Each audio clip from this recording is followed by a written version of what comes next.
जुन्या मुंबई-पुणे राष्ट्रीय महामार्गावर खालापूर नजीक भरधाव डंपरने एसटीला पाठीमागून धडक दिल्याने झालेल्या अपघातात एसटीचा चालक हनुमंत जगताप वय वर्ष 43 सह इतर 6 प्रवासी जखमी झाले आहेत. ही एसटी 11 जुलै रोजी शहापूर खोपोली मार्गे पंढरपूर वारीकरता रवाना झाली होती.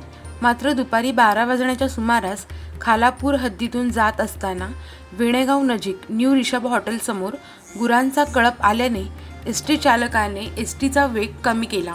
त्या दरम्यान भरधाव वेगाने पाठीमागून येणाऱ्या डंपरने एसटीला जोरदार धडक दिली.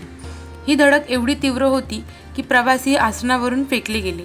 त्यामुळे मोठ्या प्रमाणात नाकातोंडाला आणि हातापायाला मार लागला आहे. अपघाताची माहिती मिळताच खालापूर पोलीस कर्मचारी, देवदूत पथक, अपघातग्रस्त मदत पथक तातडीने घटनास्थळी दाखल होऊन जखमी प्रवाशांना खालापूर प्राथमिक आरोग्य केंद्रात उपचाराकरता घेऊन गेले. दरम्यान डंपर चालकाला पोलिसांनी ताब्यात घेतले असून पुढील कारवाई सुरू आहे.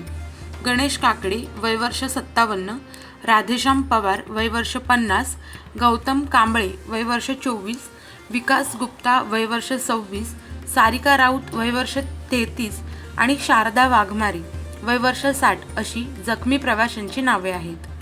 सागर डिजिटलच्या यूट्यूब चॅनेलला लाईक करा, शेअर करा, सबस्क्राईब करा आणि अशाच ताज्या घडामोडी नियमित पाहण्यासाठी बेल आयकॉनला प्रेस करा.